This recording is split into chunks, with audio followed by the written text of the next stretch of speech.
I think all these years probably have our two of clubs in them. You know what I mean? Yep. There's an Achilles heel, if you will, to every year. Solar babies. Whoa. Yeah, I think I got you all on that one. Yep. I don't know. I do have Masters of the Universe. Ooh, but that was an awesome fucking movie. No, it was not. I love that movie. I was so dude. mad. Yeah. I was so. You know what made me mad? You know what really made me mad out of the whole thing? Gwildor. Honestly, that's it. And the reason why is because there was no fucking Orko. Nope. Fuck around with no Orko up in this bitch. This ain't He-Man, motherfucker. This ain't no Masters of the Universe. Well, whenever you guys are ready to start, we'll start. All right.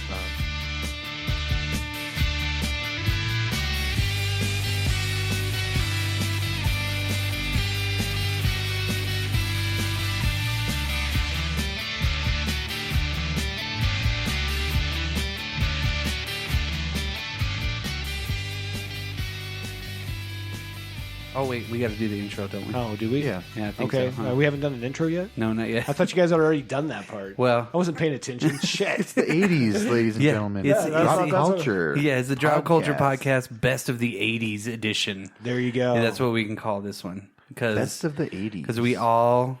no, you didn't grow up in the 80s. I was born in 87. Okay, all right. So, Oddly enough. Yeah, right. 1987. Yeah. So I feel, I don't know if this was everyone's experience, but I lived in a smaller town, and I just feel like things trickled there slower. Does The that video make sense? store, Absolutely. the video So- store. We all grew up in a video store. I'm getting stuff in the mid to late 90s and early 90s that, is That had already been there, and you'd seen the cover forever. And you forever. decided Yeah. to pick And it it's up, like, yeah. oh man, I need to get Who That Framed, was probably one of the most exciting times of any of our lives, really, when we were kids, going to the video store, Yes. looking through the horror movies or looking through everything. Your parents are like, pick out what you want. Yeah. And it's summertime, so pick out 5 movies, the max, and then Right. we'll come back next week. And you can go get 2 games from the video game section. Ooh, yeah. If you were lucky enough to get the Nintendo Star Wars, yes. Play whatever game I want. God. Well, as you've listened to any of our other podcasts before, we're big fans of sci-fi, horror, comedy, pretty much everything. Movies. Yeah, just movies in general, comic books, and then everything kind of comes together. I think really my year, I chose 1986. Okay. Okay, 1986, I think, for me, because by the time these movies were hitting pay-per-view and television, there's no fucking paper. What the fuck am I thinking? Video, home release. Hitting home release and hitting on HBO and Cinemax and shit like that is when I watch these movies the most. And that's why I think my year, because I had a hard time with this one because there's so many good years in the 80s for movies. For sure. That was not a golden age of movies, but at the same time for us, that was our golden age of movies because we were really paying attention to what was on the screen. We were not knowing who the directors were, we were knowing what the content was. And I think, this year I'm going to start off with not necessarily my favorite movie out of this, and I'm going to pick 3 out of this. I think one of the biggest movies that left a big impression on me as far as movies goes was Platoon. Oscar winner for that year. Oscar Best Picture that year. And such a great movie. I remember being just a young kid watching that movie thinking, wow, this is an incredible movie. For sure. The way that it was done. Vietnam had, it ended a long time ago, but it was still fresh in everybody's mind. So that's why these directors were coming out with these movies. There's a lot of Vietnam 80s movies and veterans, like guys coming back from Vietnam. Yeah, Yes. and then they get a chance to tell their story. Yeah. And one of them, Oliver Stone, filtered that through a film. But see, and then on the other hand, my second choice would be Top Gun. Top there you Gun go. was the newer, modern kind of military. And a big deal. Yeah, God, huge movie for Goose that time. dies every time. Spoiler alert. Yeah, if you haven't seen it, just go put on your favorite Kenny Loggins record and enjoy Damn it, that Iceman. shit. Yes, enjoy that shit. Val Kilmer, fucking so many people. Slugger, you stink. Well, just like Platoon. Platoon had Keith David. It had Absolutely. Charlie Sheen in it. I mean, that was the for the Sheen family. That was their second big fucking war movie. They Right. had Apocalypse Now. Sure. Fucking great movie, and then they have fucking Platoon with his son in it. It is crazy. The actors in that, John C. McGinley, Yeah, like I said, Keith David, fucking Dale Dye was still doing his thing where he was a little bit on that, where he was a military consultant in it. Right. Oliver Stone had a bit role in his own movie. Matt Dillon, Johnny Depp, one of his first movies, great movie. Then you get to Top Gun, and then Top Gun's got fucking Tom Cruise. He was the it guy at that point. Anthony Edwards, Val Kilmer, so many of these younger actors at the time that were hot shots, and they really did. Because really, Top Gun was hot shot. It was a hot shot movie. You know what I mean? Absolutely. Those guys are all like Adventure. badass. You know, Hence the movie Hot Shots. yeah, they came out later. With Charlie Sheen. With Charlie Sheen. And then I'm gonna say my third one out of my first little round here would be Stand By Me. Now, Stand By such Me a great came out, movie. and it's a seminal movie. It's a coming of age story. It's a Stephen King movie Based on the short story The Body. Yes, it had Kiefer Sutherland in it. It had River the Young Phoenix. Guns pretty much. River Phoenix, Will Wheaton, so many like awesome. Corey Feldman, and who was the last guy? Jerry O'Connell. So that's my first three picks on this kind of round for it. Okay. I guess And that was 1986. It was 1986. You will now be addressed as Brock 1986. 1986. I wanted to name our band Dangerous Days 1986. I Nice. think I was like, I said no. Great, I said no. I think that was a good call. yeah, because that leads into Tyson's pick for year. Yes. So for me, I'm going to go with 1982. Okay. And I have several reasons why this is going to be a standout. Would to me would be a standout year of the 80s. A lot of children of the 60s and people who grew up in the 70s are coming about here and making great movies. Like Paul Schrader, he wrote Taxi Driver and Raging Bull, but he directed Cat People came out this year. I remember that movie, yeah. Malcolm McDowell. Also, you got E.T. Spielberg's out there, like you said before, making what would be the modern blockbuster. So E.T. Never saw it. Perfect. Yeah. That is We've discussed it. We've Yeah. discussed it. I'm still abstaining. Yeah. Fuck you, Spielberg. You're not getting my $5. This is I like E.T. I always liked it growing up. It spent 16 weeks. 16 weeks at number one. It was such a big deal, and honestly, even when I was young, my mom's like, why won't you watch this? You know, like when it first, because it took a long time for that movie to come out on video cassette. Yep. And they were so excited that it did, and everybody crowded around the TV, and I'm like, nah, deuces. Yeah. I'm gonna go play out. Nintendo or something. You know, I got the Nintendo 64. Yeah. I think that it just.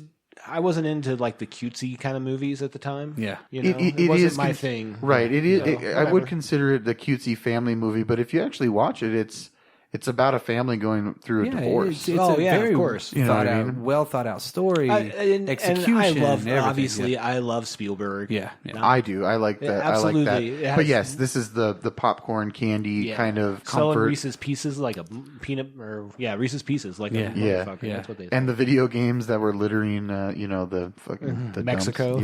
Yeah, Alamogordo. yeah. Take that, Atari. So 82's got some great movies this year, and it's a big summer. A lot of stuff's coming out.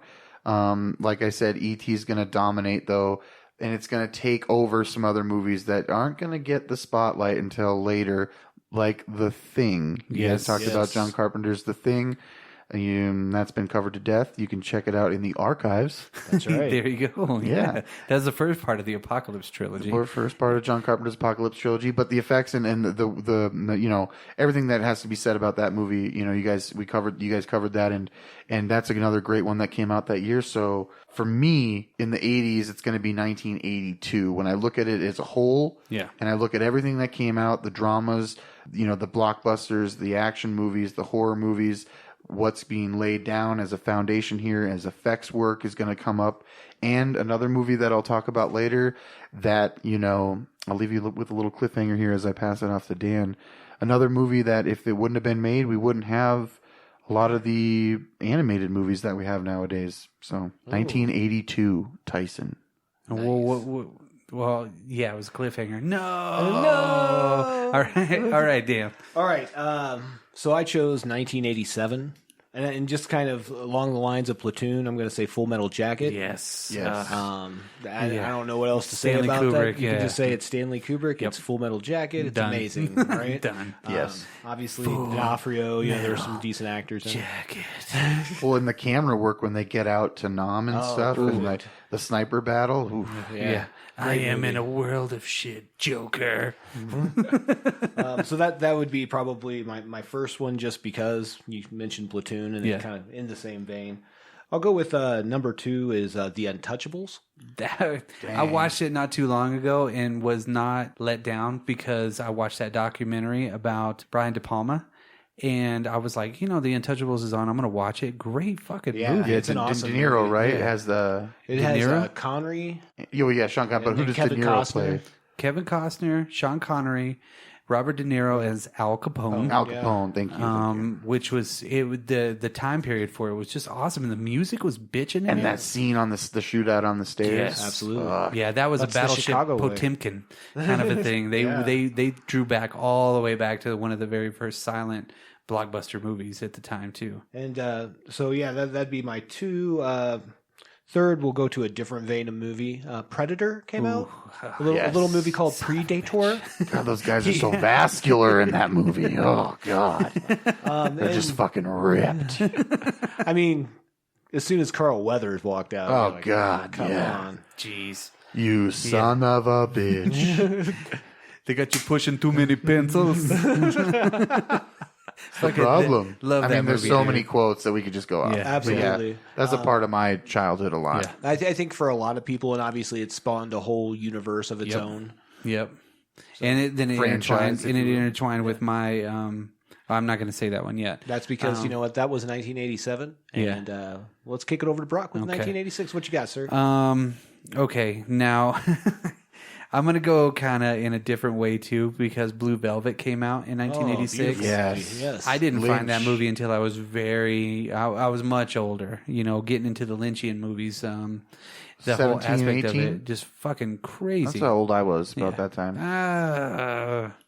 Maybe like 14, 15, started getting into those. One thing important to remember too was Dune in '84 was not a commercial or critical success. But we're not talking about 84. No, I know. But what I'm saying is, after Lynch had found success with Eraserhead, and then Mel Brooks got him onto Elephant Man. The Elephant Man, Right. And then that was nominated for Oscars and stuff. And now he's made this big movie Dune, which failed. He comes back with boo, bada bing, bada boom, true to form, Blue Velvet.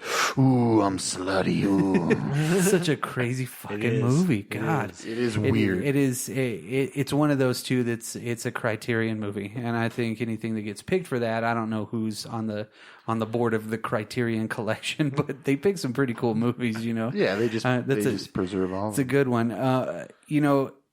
I'm going to go with another Tom Cruise movie, because this one I remember my uncle taking me to it, and which was kind of weird because my uncle, I hardly ever hung out with him, but whenever I did, he was either working and I was sitting at home or at his apartment while he was working, which is weird. But he took me to The Color of Money. Oh. And that was a movie, that was another one that, being so young, I didn't know movies as much as I do now, but that kind of put me in a different headspace, instead of the slasher movies and all that. And then you go into The Color of Money with Paul Newman and Tom Cruise. Well, did you go back and watch The Hustler? then? Yeah. Oh, Okay. yeah. Years later, whenever it came on like TCM or something like That's that. Minnesota, right? And that was a fucking. I mean, that movie was still. It was funny. It was cool, and then it had the serious tone to it, and then it just kind of. That is a great Tom. Tom Cruise proves his worth in that movie when he rips off the handrail in the stair set. That's a great scene. Yeah. When I first saw that, I had watched The Hustler because I went through a little bit of a pool phase. Yeah. And I was playing pool a lot and thinking I was cool, smoking cigarettes, playing pool. And I watched The Hustler. And As one does in 1972. No, I was. No, this was like 1997. 2002 or something. But anyway, after I watched The Hustler, I was like, oh, there's like another one with the same character, with Paul Newman's character. So when I watched The Color of Money, that I didn't even know Forgot about that coming out. That's a great film. Yeah, that's a great film. It's a good movie. Underrated, I think. Well, maybe not underrated, but it gets its due. It's on a pretty high list for me. It's just a good overall movie that you can watch at any time and enjoy it. Yeah. My third pick on this round would definitely, and I don't know why I'm saying round, but I would say just in my turn here, I would almost go with Three Amigos because Three Amigos is fucking hilarious. Yes. I love that movie. The casting was perfect. El Guapo was awesome. Absolutely. It's a sweater. I fucking love that movie. I can watch it anytime. Chevy Chase, Steve Martin, Martin Short.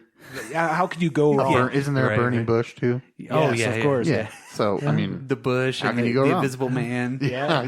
Farley. There's just so many good parts. And even when they break into the song where little Nettie sings. yeah, another quotable It's a one. fucking great movie. It's a good one. All right.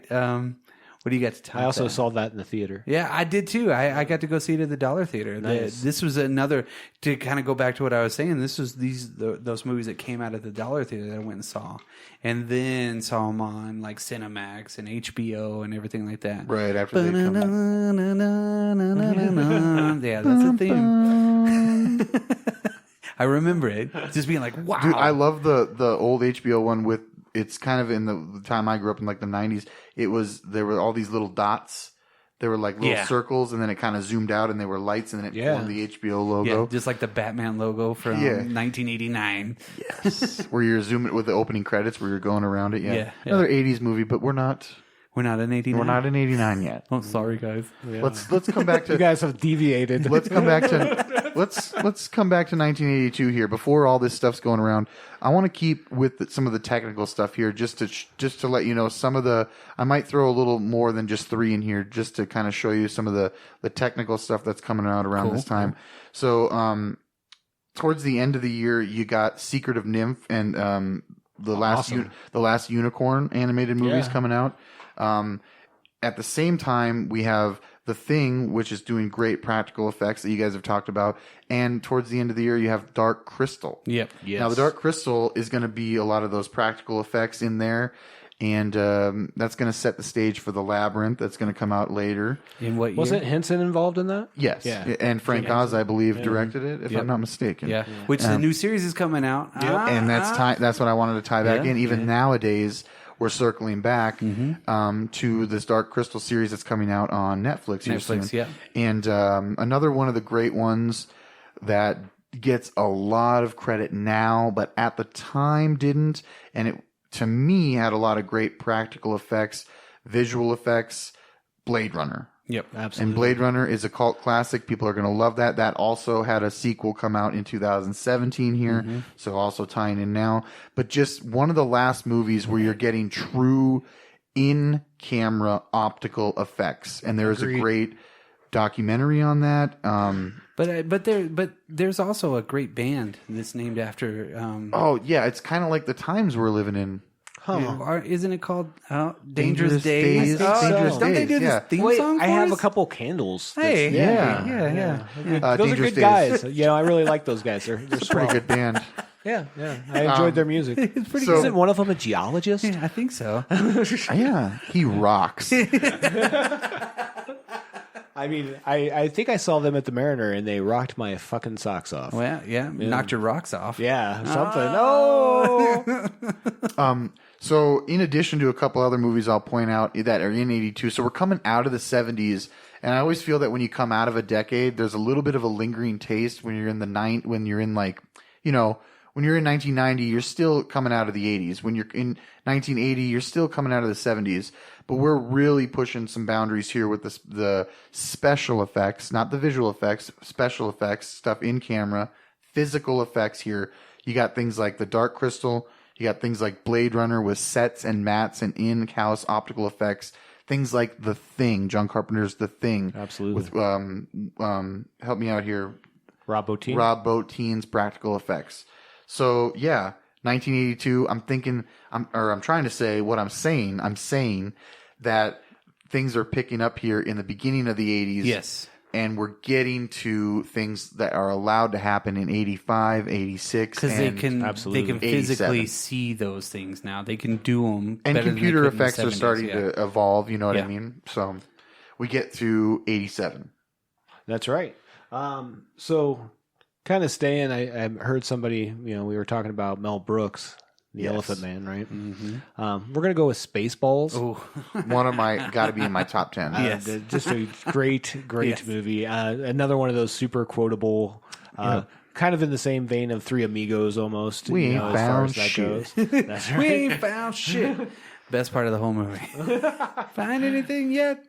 Yeah, dude. Fucking Mel Brooks was the king of offense, I guess, at that time. And that was the pinnacle of something for us that we all had Star Wars. Absolutely. And we had all those space opera movies, and they fucking turned it upside down and made it awesome. Right. One of those first parodies that are coming out at the time. Well, he really pioneered. a really parody of a movie because all those movies that he made, like History of the World, which was amazing as well. Even Blazing Saddles, Young Frankenstein, absolutely. But I mean, it was just here's the subject matter, a genre. Let's have fun. Just flip it upside down. Let's have some fun with it. There's a Matrix. genre, if you will, Barf.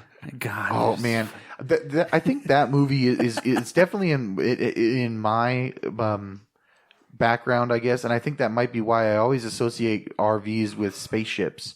Because I think minivans and RVs are cool because it's like a spaceship. Like you're in there, you got all these knobs and switches, and you're driving around, and you got the door shut, and you're locked in, and of course they fly around their Winnebago. And Yes.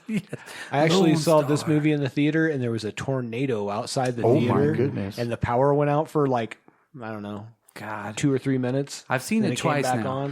I saw it whenever they re-released it again. Oh, in the not too theater, long you ago. mean? Yeah, I saw it whenever I was a kid, and then I had to go see it again. We took the whole family. Like, nice. There was like 18 of us, or more like 8.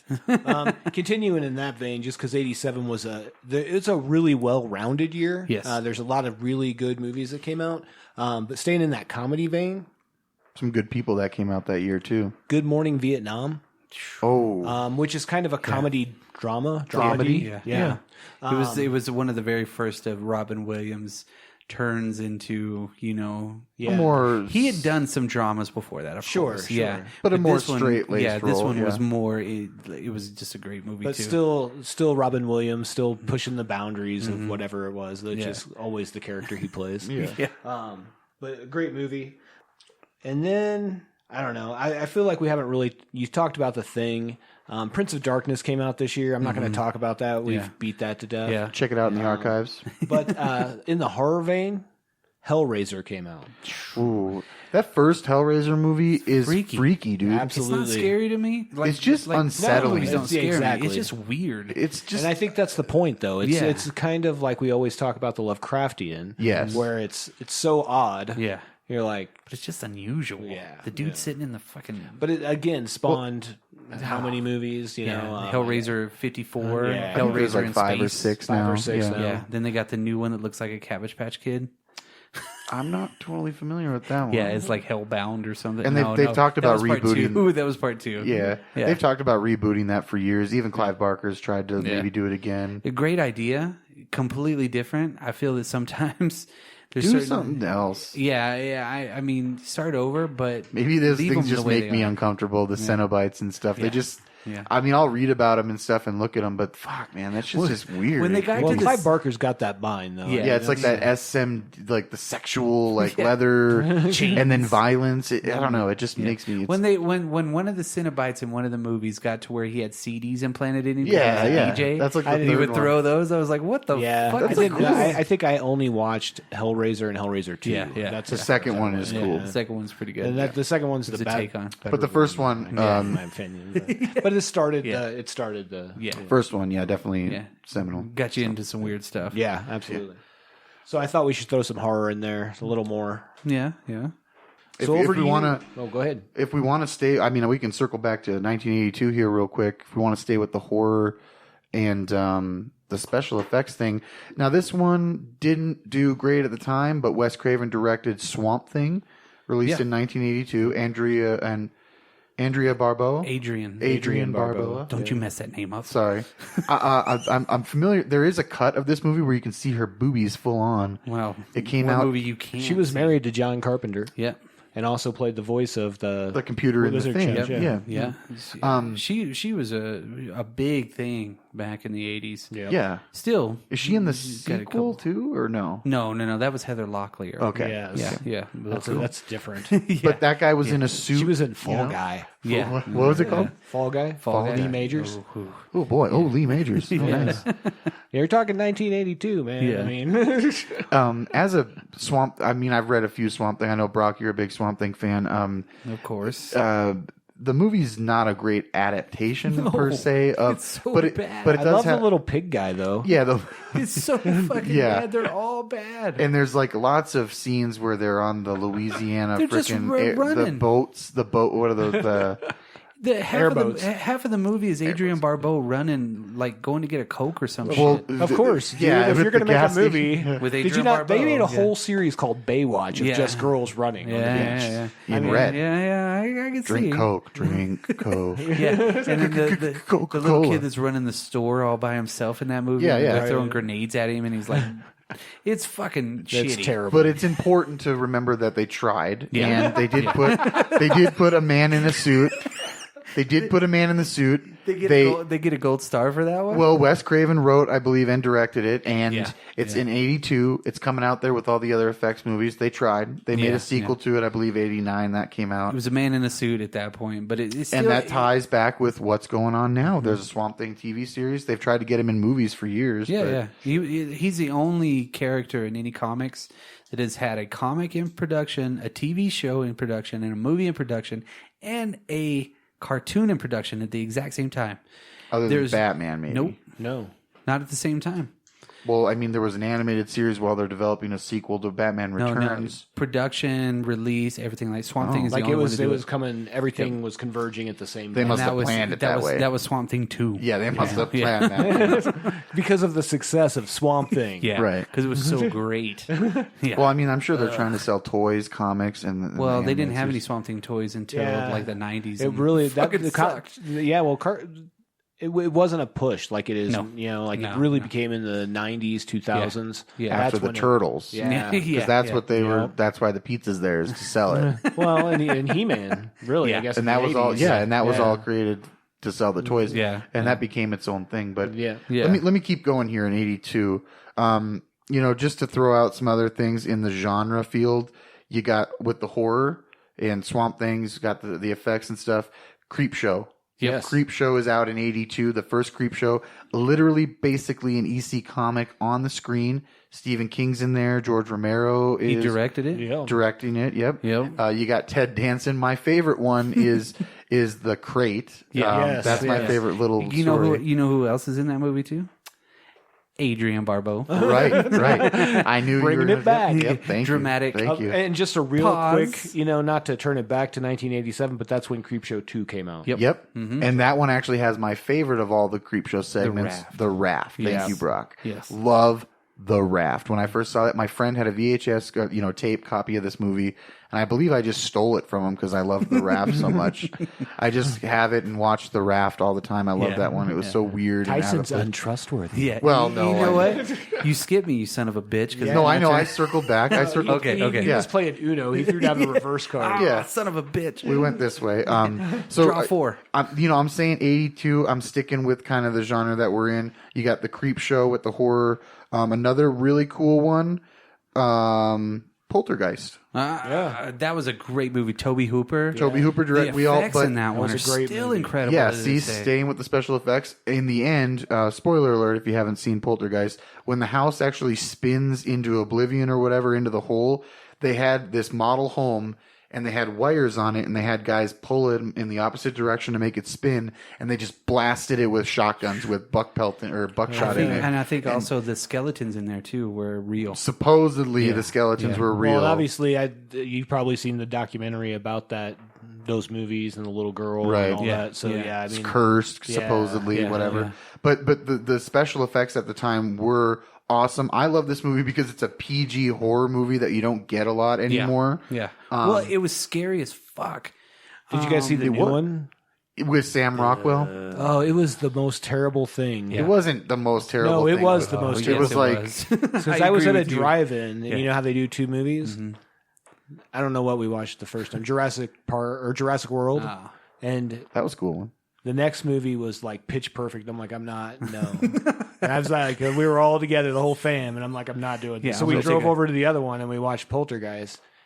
And as soon as he pulls that drone out, I'm like, well, here's what's going to happen, kids. And then it happened. They're like, what? How'd you know? And not one of my children were scared, dude. And they were like, it was 10. So bland. It was just vanilla pudding. And it's sad because that's going to be their recollection of Poltergeist because they're not going to watch the 1982 movie. I showed my 6-year-old or 7-year-old that I tried to, I think, but I don't think he made it through the whole movie. Well, exactly. the first one had like the real family. Yeah. You know, Joe Beth Williams and Craig T. Nelson were cool. Yeah. They were cool parents. Yeah, that's kind of what I wanted to bring up. They had the older daughter and the 2 younger kids. It really in the E.T. vein. So we're in 82 here. You got E.T. coming out, but before this, Poltergeist comes out a little bit, and everyone kind of knows that Spielberg was a producer on this, and he had an idea for a movie that basically was split into 2. So he had an idea about a family being terrorized by aliens, which was written into a spec script called Night Sky. But Night Skies was this horror version basically of E.T. It was written as like a sequel. Oh. But what a lot of people don't know is he came up with this idea first and decided to make E.T. in more of the family-friendly vein in the blockbuster like we mentioned before. And then we've got Poltergeist, which it's not really confirmed, but he's a producer on it. But a lot of people said he was there doing a lot of shooting and stuff with Tobe Hooper. Yeah, right. Not sure if Tobe Hooper was happy about that he gets a lot of that credit. He gets the full credit for the movie, but yeah, he does. Spielberg was there. But a lot of people that were there said that Spielberg did so. It's really cool that Spielberg's able to get both of this 2 movies out of an idea, basically, and then you got Tobe Hooper who made Texas Chainsaw Massacre working on this, and it's an odd choice, but he made a good movie. Yeah, absolutely. Yeah, it's got that core family that you really actually care about this basic suburban not basic, but typical suburban family, and it's scary, Yeah. Well, see, and a lot of the movies that I picked too, there's some of them that defy the year that they're in as far as the look goes. Absolutely. Defy? It doesn't look like it's dated. Some of these movies don't look dated. Some of them look super fucking dated. Like a movie that I'm going to pick from mine is Chopping Mall. Have you ever seen that one? Yes, I have. Holy crap. It is so 80s dated that when you watch it, you're like, this is made in the 80s. But then whenever you watch, like, say, Top Gun, that could be set almost... It looks better. Yeah. The filming looks better. Everything looks better. Oh, well, you got Tony Scott directing. Yeah. And then... did you have anything else to say about No, we're going to segue here from 1982 into your 1986, and then we'll go back to Dan. So I'm going to pick, I mean, Chopping Mall is a crazy movie. Right. It's not on one of my big lists or anything like that, but it was cool because these fucking little cheesy ass robots were killing people and they couldn't run from the fuckers. You know what I mean? So it's kind of bad. But the chick in that, something Maloney or whatnot, she was in one of my favorite movies, Night of the Comet. So she's kind of like the lead in that one. It's just such a weird movie. But I'm going to segue into another one of my seminal movies for this time, and this was Cobra. And I know you haven't seen it. 1986, Sylvester Stallone. Cobra was one of those ultimate action movies. It was so over the top that it was so fucking terribly cheesy. I've seen the cover a million times, like you mentioned before, like at the video store. You've seen parts of it, but it's such a fucking funky, weird, awesome movie with his own car in it. Brigitte Nielsen, the bad guy, the whole cult thing was crazy. Yeah, it was a cool fucking movie. I thought it was a great movie. Yeah, and I just remember it from when I was really young. Yeah. And then like you just see it again when you're older, and then you just never see it again because nobody ever talks about it. Kind of like Jesus. So you see him when he's a baby, you see him when he's a teenager, and then when he's 30. And then he's gone. Then you never see him again. But then this is one of another one of these big movies for me, which was Little Shop of Horrors. Oh, yes. I love that fucking movie. Frank Oz. Yeah. I can, and that kind of goes into your Labyrinth. That progression, Dark Crystal. That progression into these more animatronic practical. You could see them. The music was cool. Even Steve Martin's part in that one was fucking hilarious. His little part. Yeah, the technology basically is catching up to these people's visions and allowing them to create other worlds, like the Dark Crystal, or bring something from another world. I guess you can almost into say, our world, like in Little Shop of Horrors. I guess you can say that really, like you said, people are actually being able to put their visions on film finally in a way that it doesn't look cheesy. Well, exactly. And people that grew up in the 50s and see these sci-fi movies, that's a remake, right? Yeah. The Little Shop of Horrors. Yeah, it was a Roger Corman movie, but it was an 60s. off Broadway kind of deal. And Jack Nicholson was in the first one. But Rick Moranis in this one, he's one of the kings of the 80s to me. Hell yeah, he made man. a lot of really good movies. And this one, dude, I fucking can watch this movie over and over again. Hey, quick shout out to Rick Moranis. Yes. Rick Moranis, you're a champ. Pour a little out for our homie. Yes. He's still going. I know. Shaka, bro. Okay, Dan. Oh. What do you got to top that one? No, so let's get from 86 to Dan's 1987. 1987. We'll kind of stay with Steve Martin, Planes, Trains, and Automobiles. Top 5 favorite movie for me up there. You can't go wrong with Steve Martin and John Candy ever in your life. I don't even think I have to tell you about that movie. Awesome. I watch it once a year. Yes. I mean, we literally watch it once a year at Great least. Christmas movie. Usually around Thanksgiving, but I try and get it in there. Every year I try to pick new Christmas movies to add to it, and every year it's becoming a thing. Well, and this year is going to be Shazam, so... Yeah, so that's a new... high fives. And then this is probably one of my favorite movies. Just the dynamic in this movie is great. It's spawned a lot of movies, TV show, and that's Lethal Weapon. Sweet. Mel Gibson in one of his best roles. One of the best scripts. Yeah, absolutely. Shane Black, written by Shane Black. That's right. That was the beginning of that awesome buddy cop kind of dynamic, which was good cop, crazy cop. That's right. That's right. Well, and the young writer getting paid lots of money. Yeah, you're right. Yeah.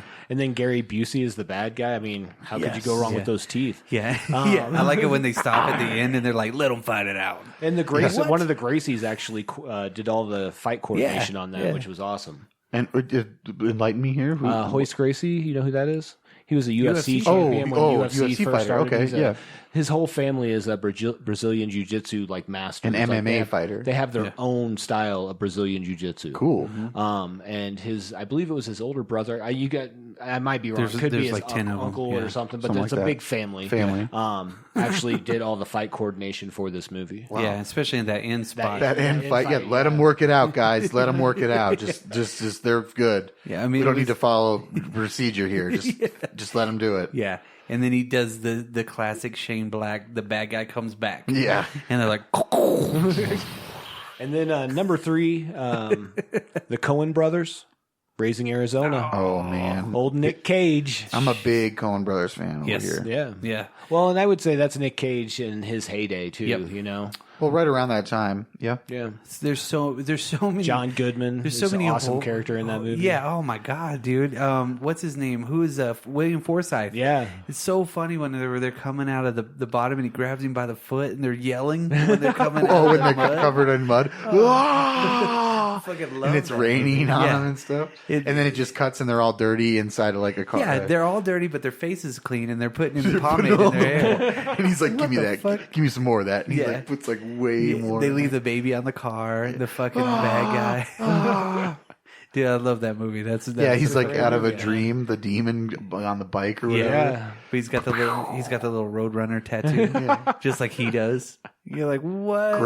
Great film. Yes, absolutely. Good movie. So over to 1982. So we got 86, 87, back to 82. We're going to go back a little bit.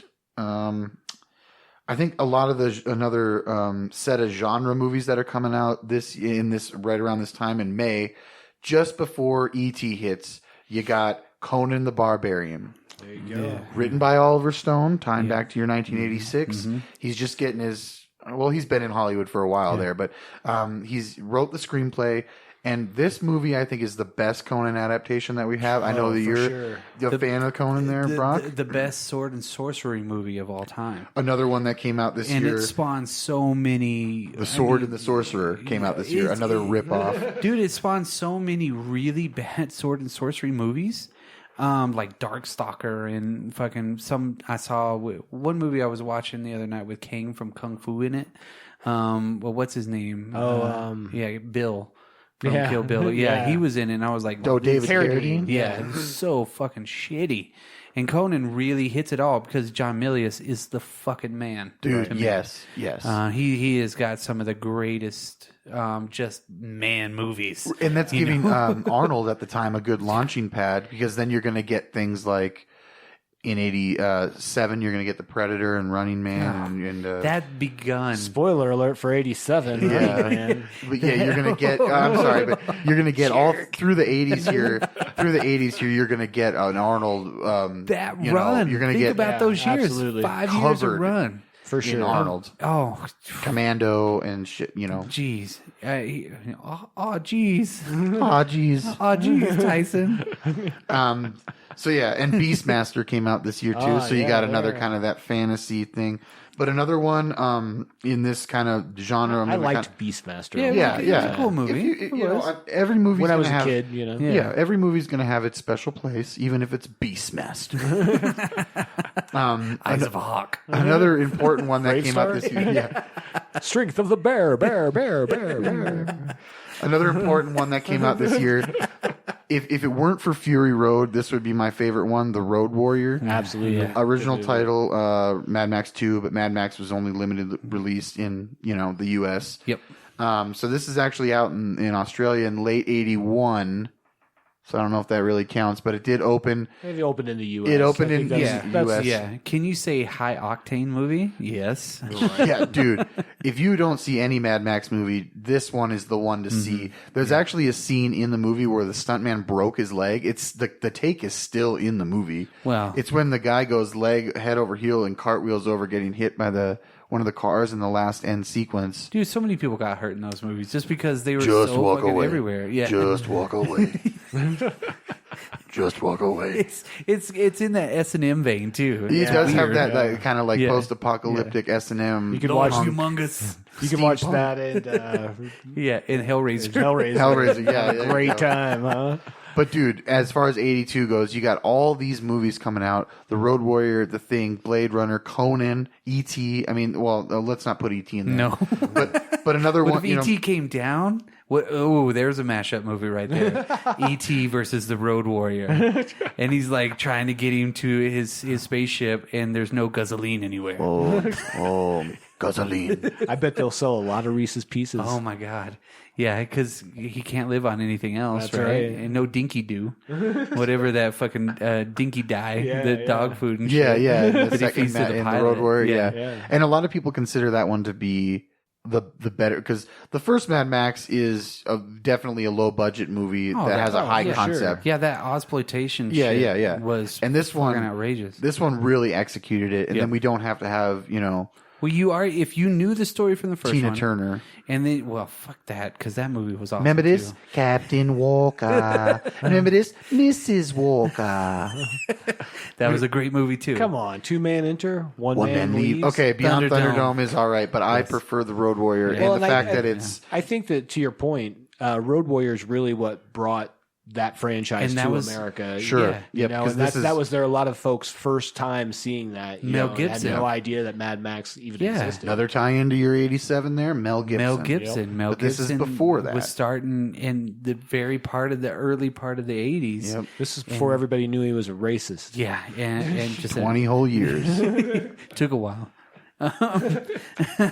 So Sorry to throw that downer yes. in there. So which way were we going? wah, wah. So Brock. So let's get back to Brock. 1986. So The Fly came out in '86. Oh, man. Brundlefly. Cronenberg was killing it at that That's time. got to be one of my top 10 or Creepy, 15. crazy, just disgusting fucking movie. The body Badass. horror, the Yeah. seminal body horror movie, I think, Oh, of the 80s, if not of all time. Watching the original Fly versus this one, I'm not gonna blaspheme and say that I I think it's better, but it is. Oh, it's way better. It's a way better version. And that's another example of these filmmakers taking a concept from the 50s or the 60s, updating it for the 80s, and giving it this, for lack of a better term, Cronenberg in it. Yeah, you know what it I'm was saying? Jeff Goldblum. So wait a minute, you say Cronenberg you're telling me that the film industry has been rehashing its ideas for that long? Yes. I'm sorry. What? Spoiler alert. No way. What are they going to come out with this year? After that, let's go with a little more kind of craziness. Down and Out in Beverly Hills. Now, okay. I watched this movie quite a bit when I was younger because it was on one of the videotapes that was in my collection. It was just such a fucking different movie. This is a dated movie, like I was talking about. For sure. Completely 100% dated. Beverly Hills, Nick Nolte is a fucking bum. What? And he's like teaching the family how to live. You know, they're like, well, I've never really lived. Bette Midler's all fucking like having orgasms while she's getting a goddamn massage and shit. Have you ever seen it, Tyson? I don't think so. You're giving me this look like, what the fuck is this? I think, is she a therapist? Yeah, I think so. Yeah. Are you sure it's not Barbara no, Streisand? I thought he's a therapist. Bette Midler. Yeah. It's not Barbara Streisand? No, it's no. Bette Midler. Okay. Yeah. Is this You Are the Wind? Yeah. Tie back. You listen in our archives for that one. And then I'm gonna say One Crazy Summer, which I have been watching One Crazy Summer. Yes. This summer so far a lot. I've watched it like 3 or 4 times in the last month. That's another cult kind of hit. Bobcat Goldthwait. It was a Savage Steve Holland movie, which with his first one Better that Off he did, Dead. Better Off Dead, and then he did this one, which is I love the little art excerpts. In the the just cute and throughout fuzzy the movie. bunnies. Yeah, the cute and fuzzy bunnies. Bobcat's like one of my favorites in that movie too because he was just so funny in it. The Egg Brothers or whatnot. I think they're the Egg Brothers. I don't remember. And I've seen it 3 times the last month. I've seen it like Stork Brothers. Stork Brothers. That is it. Damn. I mean, I watched that movie a lot. Yeah. When I was young. Wait, I recorded it not too long ago on the DVR, and I've been watching it because whenever there's nothing else on, I'm like, "Yep, I'm gonna watch it." And for sure, the guy that's trying to win the radio contest. Yeah. That has got to be part of that's one of my favorite parts for sure. And at the very end of it, he finally wins after all the summers. He finally fucking wins, and then he rips the phone out of the fucking wall. So he couldn't give his information. Yeah. And he's like, "Oh well, I guess we're gonna move on." Rich Little's in the fucking booth and shit. Fuck. That movie is hilarious for sure, all the way through. Hoops. Fair enough. Back to 87. Sure. I'm gonna go. I've got some bigger movies on here, but I want to talk about a couple sequels that came out. Evil Dead 2 came out, which I love. Yes. I mean, it's Evil Dead with a budget. Yes. Basically. Yes. There's not much of a story change there. No. I'm gonna go ahead and say that out of the trilogy, Evil Dead 2, and Army of Darkness, Evil Dead 2 is probably my favorite. And again, I think that's probably common. Yep. A common theme, yeah. I mean, well, don't get me wrong, I love Army of Darkness. As do I, but I think that's the Evil movie that really, like, again, because Evil Dead was such a low budget movie that I think that Evil Dead 2 was the one where it kind of caught on. Yeah. You know? Yeah, because they can continue the story. It's essentially the same story. It's pretty much the exact same. Yeah. After surviving that, Yeah. You He survived forgot. it again. he's in the cabin with a bunch of strangers. And he totally forgot. Yeah. Yeah, exactly. But great movie. Yeah, Bruce Campbell. I love Yeah. Bruce Campbell. Who doesn't? Yeah. Get the fuck out of here if you don't. If you don't like Bruce Campbell, fuck off. Shut it off now. Shout out to Bruce Campbell. Yeah. Friend of the Twitter. show. Hopefully a friend of the show. At Bruce If Campbell. he's that's- not, he I will don't be know. after I the don't know. show. Beverly Hills Cop 2. Nice. That was a good one too. Great movie. Ronnie Cox dying at the very beginning. Oh, did I just Spoiler ruin alert. it? You gotta say it before you spray it, bro. Spoiler alert. Fucking Taggart and fucking Rosewood. Absolutely. Just a great movie. But again, just staying with the sequels. And this one's not so great in my opinion. But I felt like I had to put it on here, and it was Teen Wolf 2. Oh my. T-O-O. Teen Wolf Jason 2. Bateman. I watched it not too long ago. Horrible fucking I know, it's terrible. So bad. But we're starting to get in that age of if it's a hit, give me a sequel. Absolutely. Well, the first one came out in what 84? I want to say 84, 85. Something like that. Yeah. So it wasn't too long afterwards, and it was. They're like, we want another one. Michael J. Fox is like, well, I don't know. I don't think I can do that. They're like, give me Jason Bateman. He's hot. Who's hot right now? Yeah. Didn't they He's play? on Teen Magazine. Well, weren't they on the same TV Tiger show? Beat. No. His sister was. Okay. Yeah. Justine Bateman, Yeah. who did that rock girl band movie. What was with that? Jesus Christ, Josie Joan and the Jett. Josie and the Pussycats? No, The Runaways? No, Michael J. Fox. Gem and the Glitter or something? Michael J. Fox did the one with Joan Jett. Yes. Justine Bateman wasn't in that one, I don't think. Yeah. We're in the time where we're getting, you want to hit? Shit in. You want to hit? You got to hit? Give me a sequel. Yeah. And I'm going to segue from what you said, because we got Judge Reinhold and Evil Dead came out in 1982, right at the end of the year. At the end of the year in a limited release. So technically it fucking counts. Yep. Evil Dead, and if it wasn't for Evil Dead, you wouldn't have Evil Dead 2. So 1982, bitches.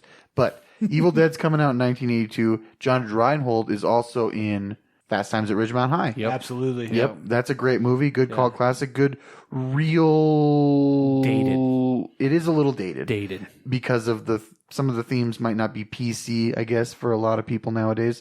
But it's real. Yeah, the And mall. Sure. And it's directed by it's a woman. This chick. She ended up doing a lot of really good movies too.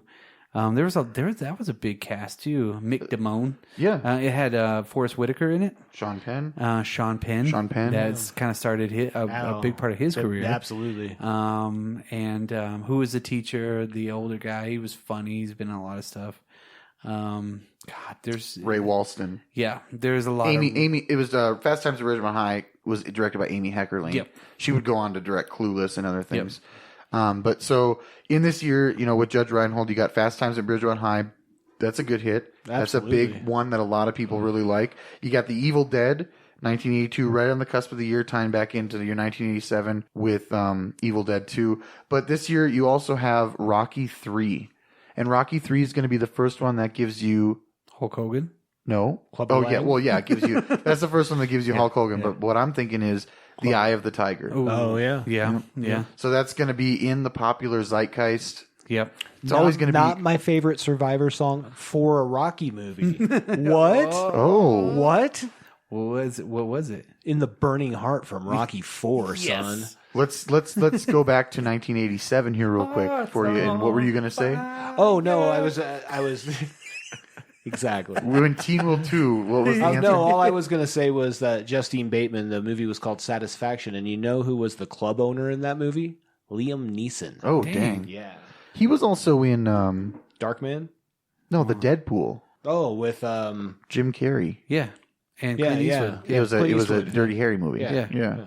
It's weird. Well, he was also on what was that? Kroll. Liam Neeson was in Krull? Yeah, he was in Kroll with shit. Robbie Coltrane. What? I would anyway, much so that was prefer to see tangent. Krull. I just had to Yeah. look it up because I'm like, that movie was called Satisfaction. I Oh, couldn't think of what because the Justine Bateman. I remember the Joan Jett movie instead. Right. Because different. You wanna go- different Batemans and You want to go that way now? Oh yeah, I don't care. Go back to 1987? So if we're going back to 87, I'm going to throw out a couple directorial debuts here. Chris Columbus, he directed a little movie called Adventure in Babysitting. Nice. Funny movie. It's also like a cult kind of like a lot of people know it, but not everyone. Vincent D'Onofrio as Thor. oh, Yes. that's right. Was that him? That was him. He also was in Full Metal Jacket that year. Exactly. Yeah. He held the record for gaining the most weight for a role for a long time. Yeah, Dang. absolutely. I think he broke the record that De Niro held for Raging Bull? For Raging Bull. Huh. Nice little fun fact. Yeah, nice little fun fact for you fun fact finders out there in Funland.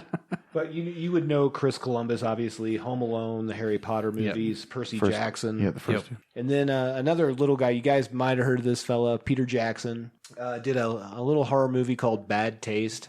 This is one I haven't seen. Yeah, tell us about Bad Taste, So Dan. Bad Taste is about some aliens that come down and basically are trying to harvest human beings for a intergalactic fast food chain. Original idea. It definitely an original idea. And is it puppets? Oh no, it's the craziest thing you've ever seen in your life. It's worth watching just to watch it. Is it makeup? Are they in makeup? The aliens? They're mostly in human outfits the whole time. Oh, okay. So you don't really They see. take the place of the. No, they are. They have costumes, and I just remember there was actually you could buy the video cassette, and they had to change the front because the aliens like flipping you off. Oh Yeah. And they had to change it to the peace side or something like that. But yeah, the aliens are. I don't know. They're costumed. Cool. But yeah, the rocket launcher scene with the sheep, well worth watching it. But Peter Jackson, Yep. kind of a big Directorial deal. debut. As we know, You know, Lord of the Rings, Yeah. all that jazz. Frighteners. Yes. King Kong. as we know, he's gone on to big things. Yeah, he's done a couple things that you might have heard of. Yeah, probably still going to break the game again. Another directorial debut, and I'm not going to talk much about this movie, but Danny DeVito actually directed his first movie, Throw Mama from the Train. With I him love that and movie, dude. Billy Crystal. Yep. It's a funny movie. It's that movie shot. The cinematographer is Barry Sonnenfeld. Really? So he is another director that Yeah. you know. Wow. I didn't know that. Yeah. He I also did the shot. research for 1987, and I didn't know that. He also shot the Coen Brothers' first movie, Blood Simple, but that was from '84. Oh. All right. But Raising Arizona was A Coen Brother yeah. movie. Yeah. So let's. he might have. Barry Sonnenfeld might have shot Raising Arizona as well. Really? So he shot those movies and a couple other ones before he would go on to make Addams Family. Okay. But Danny DeVito made Matilda too. That's a kick-ass movie. Matilda is a good movie. Yeah. Yep. Now I'm going to shift gears a little bit here on one, and I'm going to go down to Short Circuit. 1986. Short Gutenberg. Circuit. It's the Goot. Tell us about the Gutenberg, Brock. The Goot. I mean, he's my king of the 80s. Cool. I don't know if he's yours, but he's mine. Not mine. That was a funny. It was a robot, a sentient robot. It was Johnny cool. Five? But he wasn't. But he was Johnny literally- Five But he is wasn't killing alive. anybody. He was actually nice. That and Ali Sheedy too. Yeah. So Yeah. yeah, and then, And what was the Indian guy's name? Because he was the best part. My loins are on fire for you. I but love that guy. He was on. He's a big time director now. He does a lot really? of stuff. Yeah, he was on My Science Project. Okay. He was only on a very few roles, but then he did a little bit of TV. But now he's doing directing, like Peter Berg. That's or where I some learned my Indian accent. Yeah. was from that guy. Yeah, I mean, he's how a total white dude. right, exactly. Doesn't even make sense. Wait, you're talking about Fisher Stevens? Yes, yeah. He plays an Indian character in that Yes. film. I forgot You about know- that. I am not knowing what is going on here. Dude, Fisher Stevens been in all sorts of stuff. man. Yeah. Now he's directed some pretty good movies too. Anyways, back to Short Circuit. Now we're going. Yeah, Short Circuit was great. I'm gonna go to Star Trek 4, The Voyage Home. Okay. That one came out. That was a pretty big one for Star Trek at that point because they didn't in Voyage Home. They actually come to Like our time. Our, Earth. yeah, well, the Modern 80s, times, the modern, you know. and in that one they show the date in that one. You know, just the way that it looked, but the filming on that one was still great. They were on the Klingon bird of prey. Well, hold on. Is this the was that whale the one one? with the whales? Yeah. Wait, 3 was Search for Spock. 4 was A Voyage Home, and then they yeah. Yeah. Okay. Yeah, so Okay. yeah, we're talking about when they go back in time to save the whales. Whales, yeah. Everyone loves this one, and I'll come back around to this because I was going to talk about Star Trek too. But everyone loves the odd number ones, and everyone likes 4 for some reason. I don't care for 4 because it's in the modern times, and I think that's where a lot of people really I'm gonna like be it. honest. Yeah, Wrath of Khan was cool. Yeah, Rathacon was way better. There you go. That's my Star Trek list. Yeah, That I did like the J.J. Abrams movies. sure. Yeah. This one I think really caught on because it was modern times. Yeah, but people like this Yeah. one. There's the scene where he confronts like the punk on the bus or whatever. Yeah, it's not necessarily for me, but is that your last one? I think I got one more. It would be, man, I'm gonna have to put this down and like really put an awesome one out there. Maximum Overdrive. Oh, That was Stephen Stephen King's King. first director credit for the movie, and a soundtrack by AC/DC. Emilio Estevez. Estevez. Fuck yeah, dude. It was a badass fucking movie. You know who else was in that movie? Giancarlo Esposito. Yes, Very very small role, but And- he was cool in it. and Yardley Smith. Yep. The chick who does She hardly the- did anything. She's the nagging wife. Yeah, well, she hardly did anything movie-wise. Oh, right, because she was on The Simpsons. And she was the voice of Lisa Simpson. Yeah, and I was like, holy know. crap. Yeah. Every time you see it, that's the one part that you remember the most. Well, no, the one part I remember the most and I always thought was so funny is when the baseball coach gets hit in the face with the soda can shooting out of the soda machine. He's like, I'm kid, run, everyone run. Like, couldn't you just move around to the side of the machine? You didn't even have to go to the side. You could take a foot to the left or a foot to the right. You're free. Yeah, and then the steamroller comes and the kid trips in the middle of the fucking field. Oh my god! And he gets crushed. But I in later years I've actually listened to Stephen King and read articles him talk about he doesn't think he did a good job on that. It was a cool movie. It is a freaking cool movie, man. I don't care if you don't think he did a good job or not. No. The one guy who helped him was that actor. Let me look up his name real quick. You've seen him in a lot. He was the Commissioner Gordon in the Batman movie. Yeah. Oh, yeah. What's his name? Pat something. Yeah, the older guy that he was the guy that ran the truck stop. And he's all, oh, you see these stars? Yep. Come on, man. Yeah, he helped Stephen King a lot. He said helped him direct and helped him block things. Pat Hingle is who we're thinking about. Nice. Pat Hingle. He was the owner of the dining room and stuff. Yeah, for the ex-cons. And you got the Green Goblin toy. The toy truck had the Green Goblin face on it from Marvel Comics. Intimidating as fuck. Dude, I like that movie. Yeah, it's a great movie. Yeah, I think it's cool. Right. Want to move on? I think. Well, let me segue. Yeah. I don't know if I'm going to circle. I'm going to circle back to the Star Trek thing and what came out in 1982 here. Was the Wrath of Khan. And this is the one that a lot of people think is maybe the best one. Yep. It upped the action from the first movie. And I don't know if anyone, cares, but there was the 60s television show that was canceled after the 3 seasons. Then there was this long production into trying to make a Star Trek movie. The first movie is what it is. It's kind of boring and it is what it is. V'ger takes like 2 days to get through. Yeah. Jesus Christ. It does. It's cool if you're really stoned maybe or something and you don't really care what you're watching. The second Even one. then I fall asleep. I really dig the second one. Wrath of Khan, and the third one, Search for Spock. They go good together, I think. Yeah. And you have motherfucking Christopher Lloyd as a villain in the third one. But Wrath of Khan, you have a built-in audience with Star Trek fans. You have a good movie coming out. I think Kirstie Alley's film debut. You know, and this is starting the trend of the even numbered movies were good. Yep. Well, quote unquote, the fan favorite ones. So like Star Trek 4. I already talked about Rocky. Before I answer kind of the tease I set up at the beginning, the probably the most important movie that came out in 1982. Some of these Oscar movies that came out, some of the more critically acclaimed you got Sophie's Choice. You got An Officer and a Gentleman. That's got the hold on. An Officer and a Gentleman. It's got the Richard Gere and that Joe Cocker song. I'll lift you up where you belong. And they won a Grammy for that. So you got An Officer and a Gentleman. He come and rescues her. Das Boot came out this year. Yeah. That's a really groundbreaking movie. And we're gonna gloss over An Officer and a Gentleman. Yeah, we're gonna gloss over that. I mean, that's a movie that's in the zeitgeist. It was nominated for 5 Academy Awards. Yeah. It's lift you up where you It's no Chariots of Fire. Goddammit. No. And then Gandhi came out in 1982. Ooh. So Ben Kingsley's winning the Oscar for Best Actor in Gandhi. Yeah. So those are just kind of some, off of your Star Trek. You got the built-in audience is, you're starting to get these genre films out there, these blockbusters, but 1982 is still got the dramas and the classic kind of 70s feel, I guess, with the Sophie's Choice. And I always think of Kramer versus Kramer when I think of Sophie's Choice for some reason.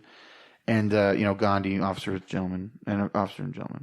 Cool. Okay. So over to 1987? Yeah, so kind of oddly piggybacking off of Star Trek, Leonard Nimoy directed a movie called 3 Men and a Baby. Yeah. This year. 1980s Ted go back to your Gutenberg. The Goot? The Goot. Yeah. The Tom Goot, Selleck, it's all of connected. course, Is Ted Danson in that one? No. No, it's... I'm thinking of... Tom Selleck. Tom Selleck. Tom Selleck, Steve Gutenberg. And... That fucking mustache. It was fucking. It was Ted Danson. Ted Danson. Ted Danson, yeah, right? You're right. Yeah. Somebody out there listening is like, it was fucking Ted Danson. Goddammit. You stupid comment. son of a bitches. Hit us up. Tell us.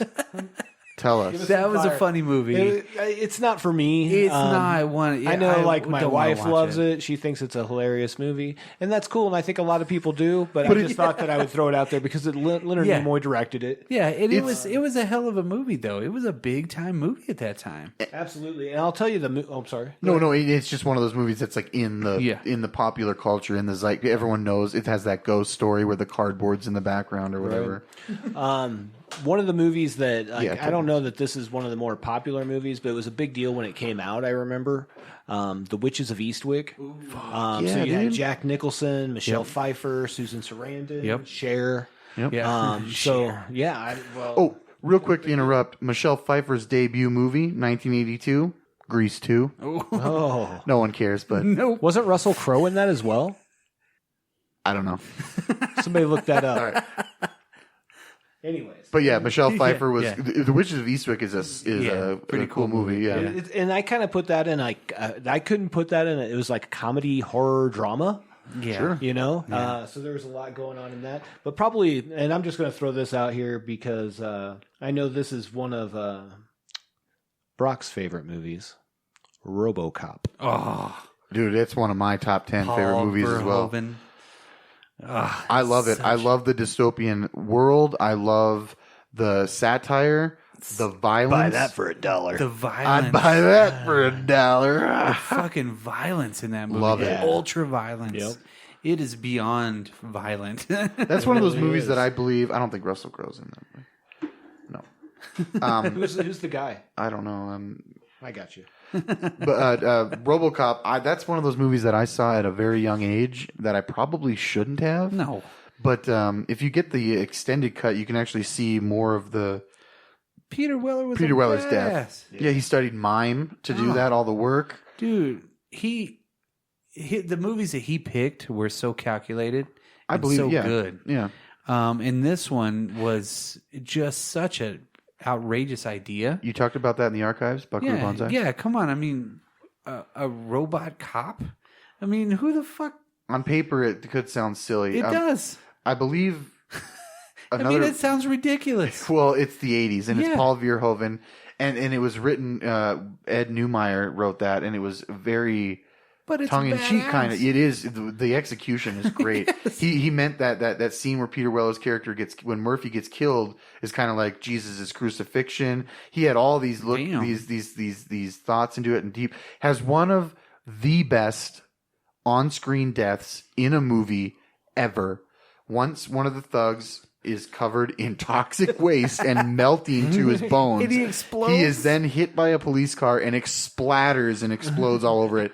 I used to think that was the coolest thing. God, it was disgusting. I still think it is one of the coolest deaths. That's a very, very, very good movie. Yeah, I remember like everything was RoboCop at that time, yes, and the Ed 209 and all that jazz. It was a great shoots movie. The executive. Yeah. You better do what he says.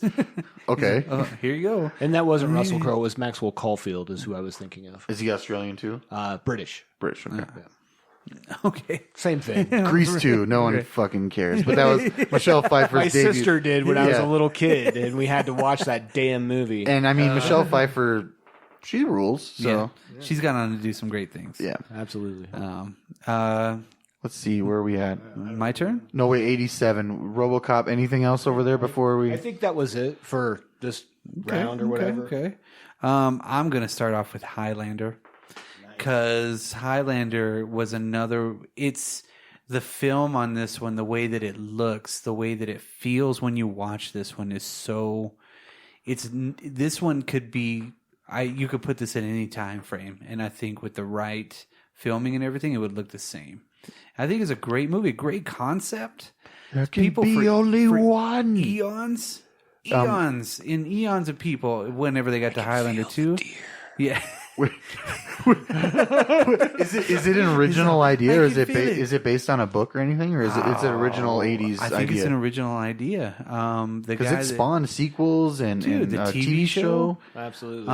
which was weird because they were from the same clan, But and they had the same kind of sword, but not really. But he had a different first name. Yeah, as Connor and Duncan. Yeah. Is that the Kurgan? No, the Kurgan was Mr. Krabs, of course. Yep. Clancy Brown. Clancy That's right. Brown. Yeah, to correct one of our earlier archival mistakes. Clancy Brown, yeah. He You guys didn't make a mistake in there, did you? No, we talked about Clancy Brown. Well, on somebody Buckaroo Banzai. said Yeah. he wasn't in Shawshank Redemption, was he? And I'm like, Wah, wah, wah. Yeah, he That was was. me. Sorry. Oh, he definitely was the guy. He helps him with his taxes on the roof. Yeah. And we all had our suds on the roof. Yeah, I Okay, mean, Stephen King. Yeah, I mean, Highlander was badass, but Absolutely. then you can follow it up with Crocodile Dundee. Come on. oh, 86, Crocodile Dundee. That's another one that got the sequel. I'm a real wild one. Wild one. It's not one of my that's all that favorites. I know about the that sequel. certainly did nothing to move anything forward for Australian people. Except for You got good day, mate. Yeah. That's not a knife. This is a knife. Throw another shrimp on the barbie. Fuck off. every time I go to Outback Steakhouse, I'm waiting. You know what I mean? I want to pull up in an Outback, a Subaru Outback, get myself a fucking not steak, a knife. and then eat it with a giant fucking knife. You know what I mean? I mean, fucking awesome. Okay, now I'm gonna put one of my favorite movies of all time in this one right here. Now, Transformers, the animated movie. Nice. Yes. Without a doubt, this one is such a crazy, like, for a kid to see somebody say, holy shit. Yeah. Oh, shit. Or something.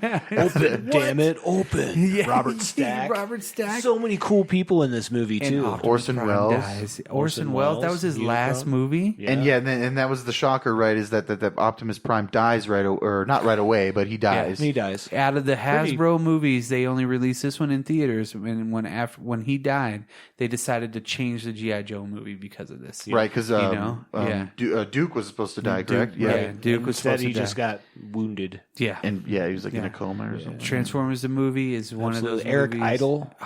Fuck. Oh my god. And this is another one that at the time it took a while to gain. I mean, I think Judd Nelson. Judd Nelson, come on! I Look think- out, mountain! Like Leonard you could Leonard obviously Nimoy tell. was in it, wasn't Leonard he? Nimoy, Yeah, he was yeah. Galvatron. Yeah. didn't he reprise that role for the film, Yeah. Well, the Dark of the Moon film? Yeah, he was. It wasn't Galvatron. He wasn't though. Galvatron, but he was one of the I other guys. Yeah. Didn't watch those after the first Transformers movie. I didn't like them.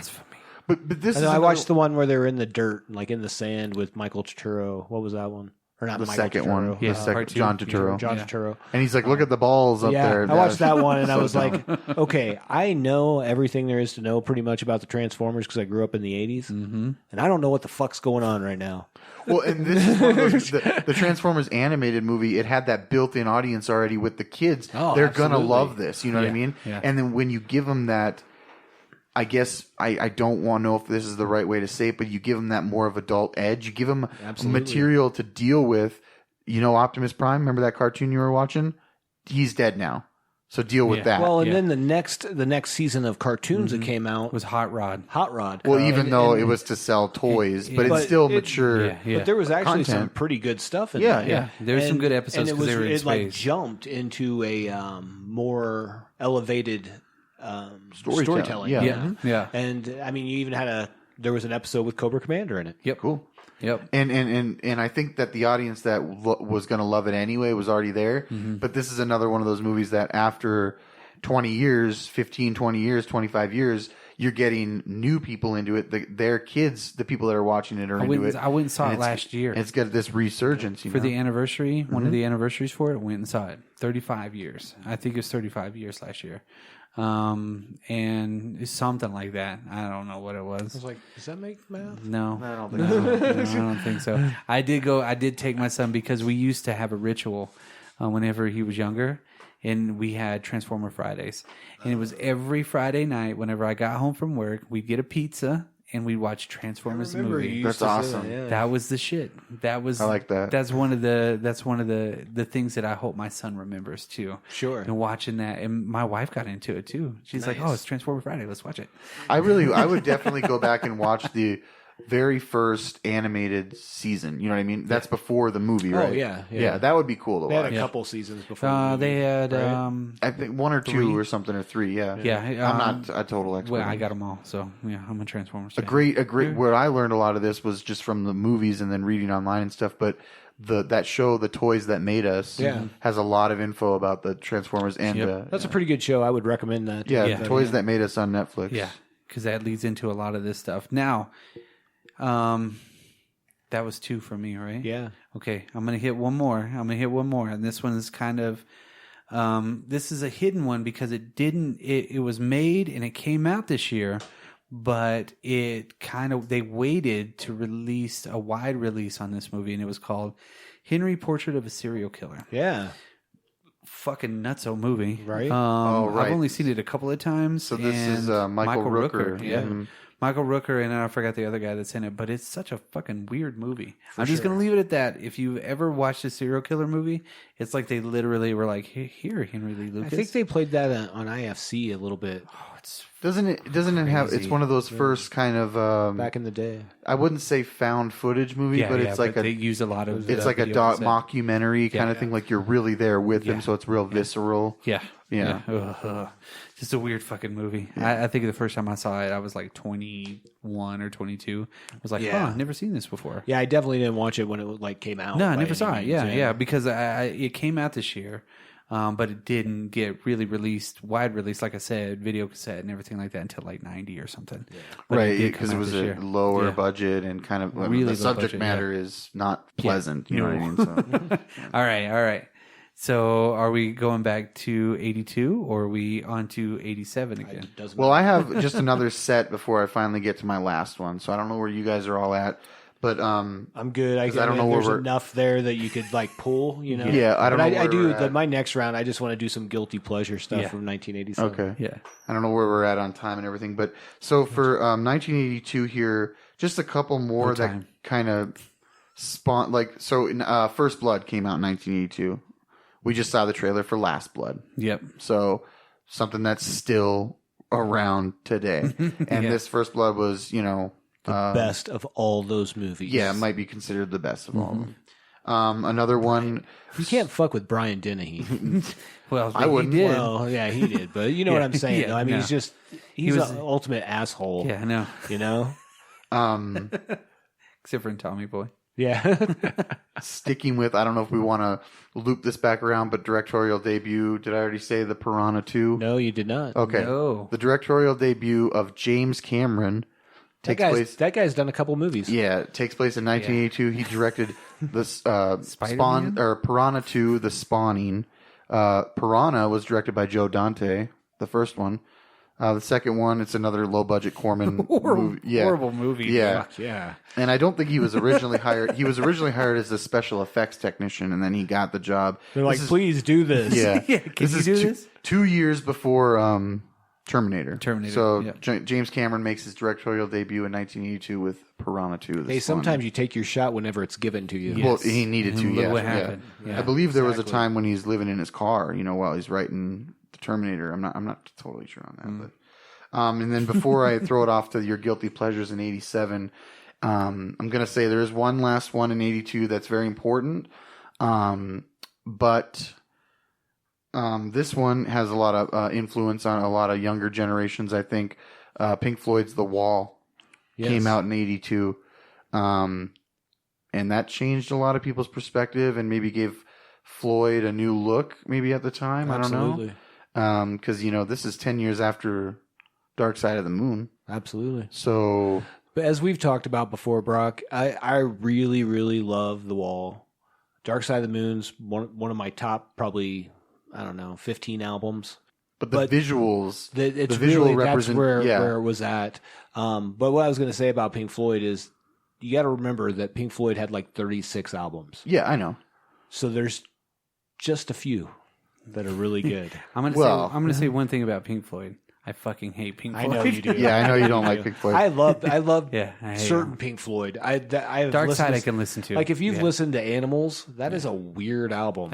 You know, Saucer Full of Secrets was really good. Again, Dark Side, The Wall. I didn't like anything after that because I was. What about Sid Barrett stuff? I didn't like any of that stuff. You don't like any of the early stuff with Sid Barrett? Like the early and the late, I just kind of like that vein, you know. And Sure, I know there was 10 years in there. I mean, that's Sure. still a lot of stuff. Well, it but- just shows the longevity of a band and how they can reinvent themselves and find Absolutely. new ways to do. Well, people trip on acid every time they watch this movie. Sometimes, I mean, Well, I know. I just every know time, that sometimes. yeah, every time, sometimes. it was one of those things my older brother had, you know, and it was like. Contradiction. It was like, you know, oh, this secret movie that you see, and it was, you know, it had, you know, strange subject matter. I watched it Home Alone by myself at like 9. Yeah. And I think we talked about that actually, and it kind of scared me with the orange faces and all that, you know. Yeah. Just some really dark stuff that goes on in that movie. But what I was going to say, if it took them 36 albums to make those 3 or 4 things that I really like, I'm cool with that. Sure, You know yeah. what I mean? I can see. I understand why people like them, but with this right here, this reaches the other audience. Absolutely. Yeah, this goes beyond Yeah. about just the music. This is a different experience Then it's entirely. Laser Floyd. Laser Floyd. It's not even Laser Floyd. I mean, I this know, is this is like this is after. a movie, you know, Yeah. with animation and you know, kind of makes you want to be a rock star. Maybe. Makes me not want to be a rock star. Yeah. So anyway, I just wanted to All get the those. shit off my face. Yeah. 1982, a big year for movies, at least in my opinion, probably the most important year for movies in the 80s. I'm going to throw it over to 1987 here for your guilty pleasures, but I got one more for you guys in the bank, and this is the most important movie that's going to come out. Cool. This year. I'm gonna keep my my number one in the bank, and I know I had some heavy hitters in there already, but the one that's my top one's probably just for me. I don't know. We'll see. Guilty pleasures. This is actually a Brock guilty pleasure that I know. Garbage Pail Kids came out in 1987. Just fun. It's just fun though. Just terrible. If you can Yes. ingest something to hallucinate while watching this, it might help. True. Guilty Maybe. pleasure for myself, however, is Over the Top came out in 1987. And Fucking arm wrestle right now. fucking arm wrestle, man. Let's do it. I'll get John Rambo up in this bitch. God damn. I've been pushing Don't go too over many the top. pencils. And he's going to drive the semi that Jack Burton used to have. The Pork Chop Express. Yeah. So I used to go wake up and go to my friend's house every morning, like before we'd go out for the day. And I would either watch, he'd have 2 movies that like were laying right there. And it was either Over the Top or Rocky IV. And I didn't care which one. Yeah. Because it was Because fucking Robert Loggia Yeah. was in that movie. Yeah, yeah. Fucking Terry Funk. douchebag. God, man, I watched that movie probably 100 times. Yeah, too. same here. At Same here. least. So just a guilty pleasure there, though, of course. And then my other guilty pleasure that I will mention is the Monster Squad. Oh yes, Dude. love that movie. You know- Shane Black again. Shane Black and Fred Absolutely. Decker. There's a lot of cheese to it. It's definitely, slanted towards, I would say like that preteen kid. Yep. Yep. When you're in junior high, Yeah, exactly. we're the Monster Squad. Up in our treehouse. Yes. Just great stuff there. Lots of fun. Some of the special effects in that were actually pretty cool. Good. Yeah. Good. The The wolf, makeup. the Wolfman, I thought was great. Gilman. I like the Gilman. I'm just The Gilman, I'm just yeah, a mark I know for you're- the. I'm just a you like mark the for the. creature. Yeah, I like the creatures. Yeah. They couldn't call him the creature for the Right, Black Lagoon, of course so they called not. him Gill Man. Yeah, and then home dude Horace Horace. kills him. Wolfman's got nards. He's got one of the coolest fucking Wolfman lines. doesn't have nards. Wait. The old creepy German dude. Oh, dude, there's so many good That parts. kid in that movie. smokes cigarettes. Yeah, he's Yeah. like- On his he's in BMX he's bicycle in and his 7th grade. sunglasses. Yeah, he's in 7th grade. They're in 6th. Yeah, well, and that's he's a big drinking deal. and he's drinking a beer. Yeah, well, it's a Holy big shit. deal when you're in the 80s. And he Yeah. had spiked hair and, jeez. Yeah, What a cool fella. he was awesome. That movie was great. Yeah, absolutely. And that's probably like just 3 guilty pleasure movies. I know one was for you. Yeah. Some just real quick notables because I think we'll probably hit our top ones in the next round. And you can have another turn before we do that. Mannequin came out. Jesus I Christ. love that movie. Meshach Taylor. Empire of the Sun. Oh, that was a great movie. That was a Empire of the great Sun movie. is cool. Isn't that one of Christian Bale's first films? Yep. Yep.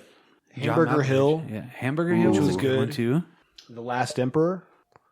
Yes, we have mentioned that a little I bit. think we've talked about that a little bit. And then probably for the bigger hits, like Dirty Dancing came out. Yeah. Whatever. And La Bamba. We've talked about La that. But yeah, that's Inner Space. If you like Dennis I Quaid, love Martin Inner Short. Space. Dude, I love Inner Space. It was a great movie. Those are kind of just some notables that were out there. Directed by Joe Dante. No, there you go. Yeah. Tie back. I like that's a unique movie It's a very unique movie. that has a lot of cool special effects. It's, you only really had Fantastic Voyage and then Inner Space. What other movies do you shrink and go in there? Yeah, that was so cool. Martin Short was awesome in that movie. Absolutely. Yeah. Dennis Quaid. He like transforms into the one guy or whatever.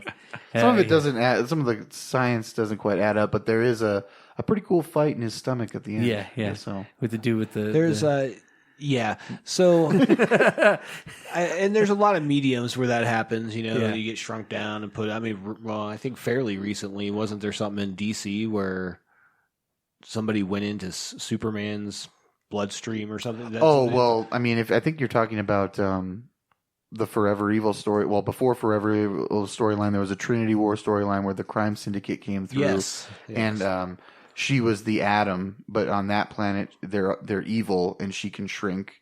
And she actually went into Superman's brain, made him kind of go crazy, and uses laser vision on Dr. Light and blow his head up or something. Yeah. So they had to contain Superman and put him in prison. And Superman was like, "I don't know what's wrong with me. You need to do something with me because I didn't do that voluntarily."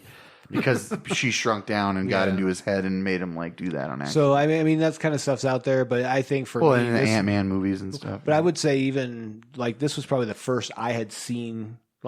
I saw this before I saw Fantastic Voyage. Yeah. You know what I mean? Sure, me too. Me too. So yeah, just some notables. I got one in the bank, 1982 over here, and that's been 1987, and over to 1986, Mr. Brock. Okay, I've put out some really good movies so far. My notable ones are Flight of the Navigator, Nice. Money Pit, Critters, Dude, Critters rules. Labyrinth. Came out in 86. Labyrinth was a great fucking movie, and Fucking anybody who says any different, I will fight. Yeah, Right, Yeah. David Bowie. But it's not a sequel to The Dark Crystal, but it is kind of in that vein. Well, they do need to make a sequel to that movie eventually. Labyrinth? And it's just basically David Bowie's crotch. Yeah. The Goblin Crotch. Yeah. Yes, the Goblin crotch. You remind me of my crotch. Because I remember watching that movie so many times and then just being like, God damn. All the people are at crotch height to Yeah, they him, are. and it's like the other star of the movie. And I'm like, Jesus Christ, man! They had put the it cool away. MC Escher stairs in there, Yeah, though. yeah. That was a great movie. Yeah, it was a man. cool movie. Ferris Bueller's Day Off came out in '86. Well, I can't believe you haven't mentioned that sooner. See, Pretty in Pink, dude. Ben There's so many Stein. movies in '86. These are popular John Hughes. John films. Hughes, yeah. Yes, thank you. Class of Nukem High, Yeah, Invaders from Mars. that was a trauma film, wasn't it? yes, Yeah. yes. Not a particularly great movie. No, it's Pretty mostly cool. terrible. Well, when you said trauma, I mean, yeah. come on. Yeah, Texas Chainsaw Massacre 2 did come out this year. That's right. Sure did. Dennis Dennis Hopper, Hopper, man. bringing in the sheaves. I'm not gonna say this is my favorite one because I'm gonna put that off. But Trick or Treat, one of my all time favorite movies, just cult movies, weird movies. Love this Skippy. movie. I don't think it was my favorite one out of this whole year. Gene Simmons in that, or Gene Simmons, Ozzy Osbourne, Right. just a fucking cool movie. And then you have Aliens came out in this year. Gotta Kind of a big be deal. Gotta Yes. be my second, maybe favorite movie of all time. That is, I Top remember 20 for me. I grew up on that shit. Well, That what's- is my bread and butter What's right funny there. is I was a G.I. Joe kid, and I had all the G.I. Joes, and I remember my parents rented it. We went over to somebody's house, and the kid's house that we went over to, they wouldn't let us watch Aliens. My parents didn't give a fuck what I watched, but since we were somewhere else, they were like, "Oh well, We're good parents. yeah." You go into the room and hang out. And I remember I got a shitload of GI Joes that time because I made all A's or something.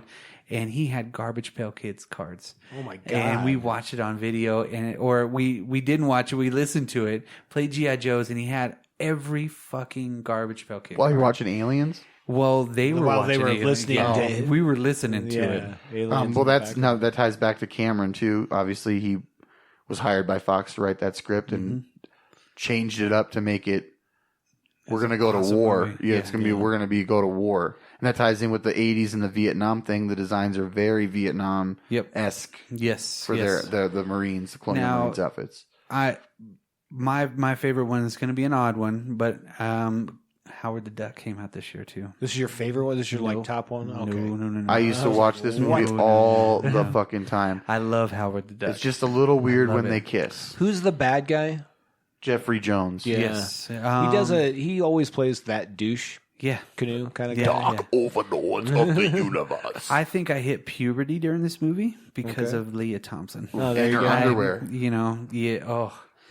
I think this was the year that I was like, what does this do? One of Marvel's early adaptations.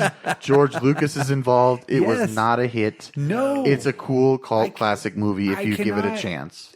There's so many people that absolutely abhor this movie. I don't. I see the merit. I see it's a great movie. It's not my favorite one out of it, like I said, but the weird scene is when they're getting close in the pull-out bed. That's a little weird. That is a little weird. It was.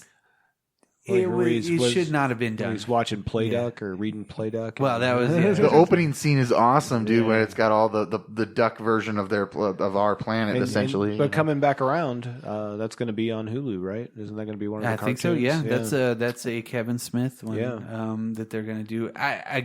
Is he writing it?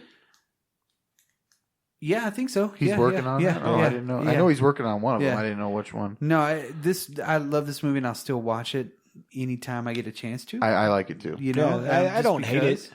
My son likes it. The monster at the end is weird looking. Yeah, no, it's cool looking. You know, it's something different. There's certain aspects of this movie that are dated, but I don't think it's a dated movie. I think this is a movie that could be literally. I think it's definitely dated. I think it's. My opinion, no. Yeah. My opinion, no. I don't think that detracts from it. No, I don't think it takes. I think that just the way it's definitely very 80s. Yeah, you know, and it just. I love it. I feel like someone would have changed some of the story and script and stuff, not just the bed scene with the woman, but just the pacing and what's happening. I mean, there's a point where he tries to get jobs and works. Well, and one of them is at a bathhouse. Yeah. You'll take to this like a duck to water. I think that I would not want it changed. No, I wouldn't want it changed either. Like in any sort of setting, I want it to be in the 80s when it is. I want the direction to be exactly what it is. It's Howard the Duck. Yeah, it's not like you're duck. like, you're not even like, whenever she's like, I know you're kind, and he's like, what? I'm sorry, I have to shoplift at the little tyke section at Goodwill. You know, he's all trying to get like a job, and like he's like, well, come on. I mean, I wouldn't want to change it either, but I don't think it necessarily holds up by the definition of the term. It's not a good movie, but it's a good movie. It's a guilty pleasure. Yeah, exactly. Yes. It's one of those guilty pleasures. I love it. And like, I don't know if I ever got a chance to meet Leah Thompson, I'd be like, I'm not going to say anything bad. I'm just like, where is this going? I was gonna say, you were in one of the greatest movies that I think was ever made. I think it was awesome. I love Howard the Duck. I love it. Love it. But it's not my favorite one. Right. At so 86. you got one in the bank. I got one more in the bank. All right. So let's. What does this favorite one? Does it contribute anything to what? To the movie making industry? No, it's just your favorite. It's my favorite one. What's your favorite? Let's go back to 87, 86, and then I'll do 82 or something. Okay. So 87, this greatest movie of 1987, The Princess Bride. Oh shit. That's hard to top. Just a great movie all the way around. Yeah, that's a tough one. That is yes.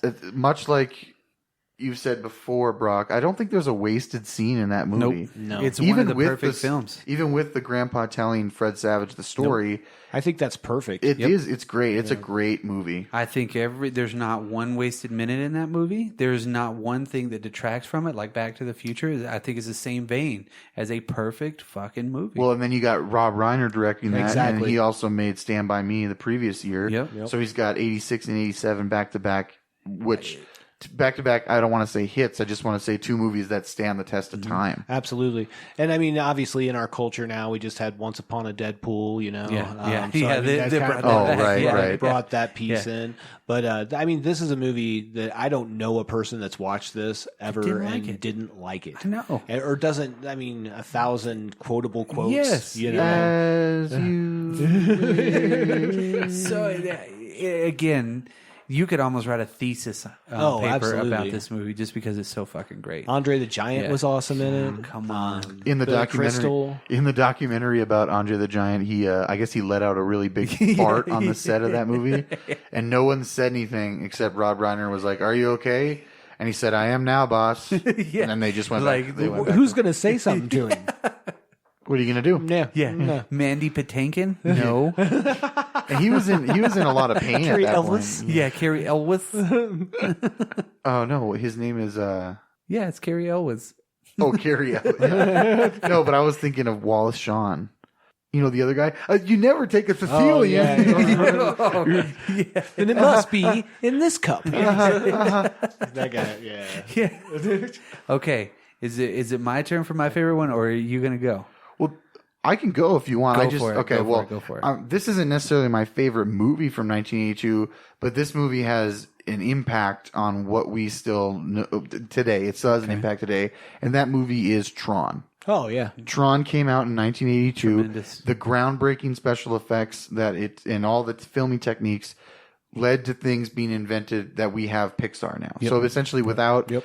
I won't get into all the details right now, but if you go and watch the Pixar documentary or the Tron documentary on the making of, on the special features, essentially what they did, the technology they used to make Tron what it was at the time, they're filming it in black and white.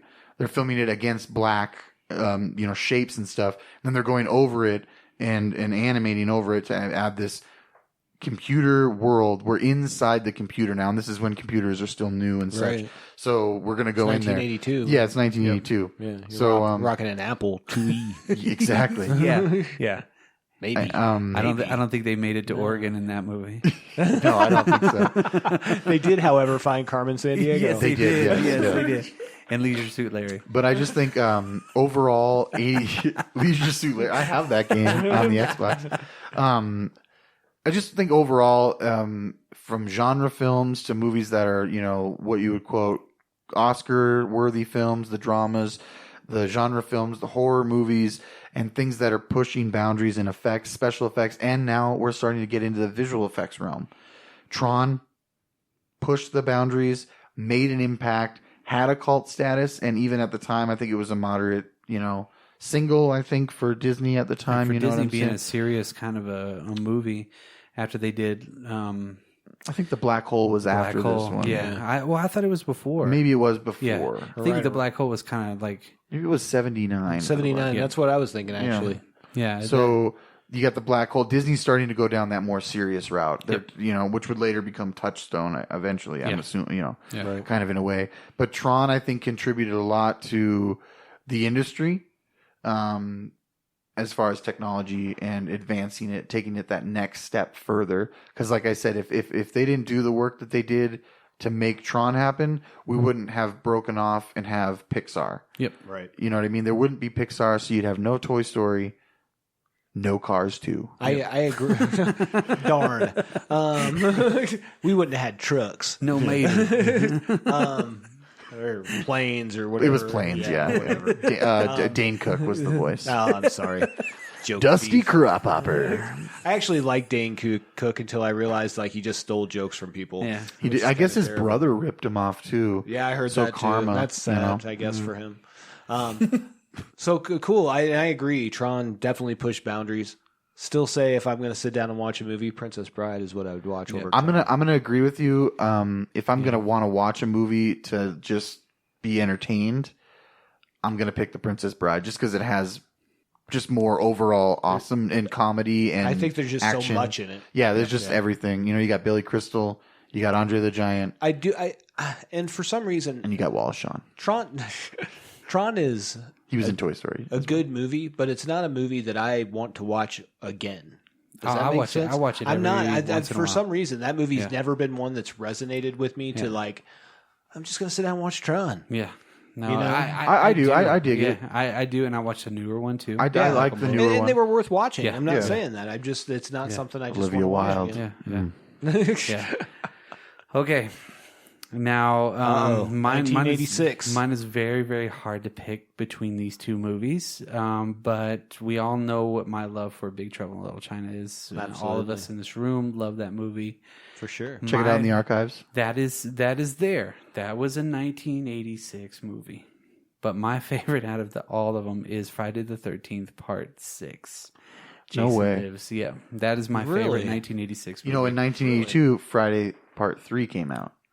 Part 3D. 6 was the shit. Does this one have Corey Feldman in it? Nope. Okay, walk me So through wait, Party. actually, before we get there, let's walk through the movies to get there. Yeah, help me out. So you got Friday the 13th Part 1, which Where was the mom. The mom's the killer. No mask. Kevin Bacon's in it. Part 2 was the First Jason. First the flower Jason mask. Yeah, he had a flower sack mask. Big. Yep. Yeah, and he killed the first Sack. person at the very beginning. The third one was the 3D one, which has got the gang members in it. It's Yeah. from That's where he gets the 1982. masks. It's from 1982. 4 is the Corey Feldman.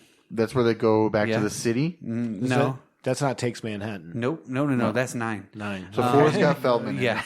What's 4? 4 is basically where Jason is supposed to die. That one had Crispin Glover in it. Okay. Now. Oh, right. Yeah. 5 was the imitation Jason, which Right. wasn't really him, and was they were in the somebody just mental institute. pretending. Yes, and it was Tommy Jarvis had grown up, which Corey Feldman's character was Tommy Jarvis in 4. Right. And then he had the other guy that was in 5, which was one of the orderlies that was killing everybody. 6 is when Tommy Jarvis goes back and stabs the fucking Jason Voorhees in his crypt, or in his whatever coffin, and the burial lightning site. comes down. Yeah. And he wakes up and he puts on the fucking mask and he fucking goes ham on everybody. Yep. This was the movie when I was a kid. I got taken to this movie. Maybe my uncle took me. I don't remember. This one has where he folds the cop in half. Oh, yes. Yeah. Where Tommy Jarvis chains him and he goes under the water and he gets stuck in there until the crazy mental chick in part 7 brings him out with her Right. dad. And then part 8 was Manhattan. Part 9 was Jason Goes to Hell. And then part 10 was Jason Jason X. X. Yeah. Jason Jason goes to space. Part 6 is one of my absolute favorite movies of all time. Just like a guilty pleasure or what? Not just guilty pleasure, just everything about it. This was whenever I was this age to where this is something that I gravitated towards. I don't know why, but I think that I love this movie out of all of the Friday the 13th. I even keep it back and I don't watch it as much as I did before because I used to watch them every other day. And I keep it back so I can be like, oh, guess what? I'm going to watch part 6 again. Nice. Fucking love this movie. My favorite one out of 1986. And 1986 had some, in my opinion, some of the best movies to come out. That was in the middle part of the decade. Yeah. And it really did. Again, paper TV, like I said at the very beginning. It brought me, I saw these movies, a lot of them in the dollar theater, but this year was the one that really caught on with me. Okay, so go ahead and Brock, what's one of your favorite movies from 1982? Pick one from 82 and one from 87. I would say, Excluding The Thing, because you guys have done The Thing. I would say Blade Runner Okay. is up there. And then 87, gotta be Princess Bride, man. Really? Yeah, gotta be 'cause Princess Bride. For 87, I'm going RoboCop all the way. Yeah, and it's yeah. Predator's a close second. Yeah. It's hard. Well, I would have definitely Princess Bride. Drake Pirate Roberts. Yes. But I would probably next for me would have been Full Metal Jacket. I just really love that's that a good movie. one. But yeah, go on. Sorry. Oh no, I guess for me, 1982. I don't know if I could pick definitely a favorite one, but I'd say maybe Blade Runner or Poltergeist. I really do go back to Poltergeist and actually watch that quite a bit. Great movie. I like the family's real. The parents are smoking a joint. You know, they got a big house, but it's like, you know, you can tell they work for a living. I don't know. It just feels real to me. Yeah. So for 82, for me, it's going to be Poltergeist. For 87, RoboCop, and for 86, The Fly, dude. Okay. The Fly. All right. Fair enough. I think we had 3 really good years on this. That's why I had such a hard time with 85 too, because Back to the Future came out in 85. I know. But I really did compare a lot of these, and I was thinking, God, there's so many more movies that I identify with. Not necessarily identify with, but that remind me of my childhood. Yeah, that you enjoy. Yeah. Yeah, and I don't think you could pick one over the other. They're just different for what they are. Yeah. But I think you could do this with any of the 80s, the years of the 80s. There was just such great movies, great films. There was, because I mean, 81, you got Raiders. There's a lot of change that started happening in the film industry. It's worth mentioning too. In 82, the Star Wars films were re-released. So while you're going to all these movies that I've mentioned in 82, you could also see Star Wars, and then a couple months later, you could see Empire. Right. Yeah. And then in 83 is when Jedi came out. Yeah. So. Yeah. But yeah. The height. Yeah. 86, 87, 83, or 82. Oh, sorry. It's a lot of 80s. Yeah. The 80s. 82, 86, 87. The 80s. I mean, any other comments, guys? I don't know. What do you think? I think we did pretty good there. Well, you know what? I think this one was something that's a little bit different from what we've done before. And I really hope people enjoy this. And if you want to, anybody out there listening, send us an email or, you know, post on our Facebook about what's your favorite year. Twitter. You know, tell me what's your favorite movie out of all of those years were. Absolutely. And, you know, just give us a brief description why. You know, there's so many good things that can be said about any of Did this. we miss a year? Is 89 deserving to talk about 89 more? is deserving. Even but that. Did we miss a movie in our years? Yeah. Something that's that was important worth to talking. you. Yeah. It's not there. And I did do Let a us quick know. check. G.I. Joe did come out in 1987. I know. I didn't talk about it. Well, I had to check. we can't talk about everything every year. You know what I'm saying? Yeah, But I think, like you said, you're right. And we touched on this, how much people could bring their vision to life in the 80s. yeah, I think it's the beginning of starting to see these younger filmmakers at the time who are now what we would probably consider, you know, classic filmmakers, Kubrick, Carpenter, you know what I'm saying? It's starting to see these people, you know, Joe Dante, you know, starting to see these guys really come into their own and get the technology and the ability to bring their stories to life. You know because what I'm of saying? one movie. And what I'd like to ask our listeners, what decade would you like us to do next? Yes. Because I'm saying 90s, boys, but that's just me. I'd be fine with that. Yeah. So, Oh, 96. so just whenever you get a chance, hit us up. If you like what you're listening to, really Share. give us a shout out and subscribe to us. Listen to us on everything. If Whatever you can. platform you want to, because we're on them all. Because we're on everything. We really enjoy doing this, and I hope you enjoy listening to us. And just to wrap it all up, I'm Brock. I'm Tyson. And I'm Dan. And we are on the Drop Culture Podcast. Drop culture, baby.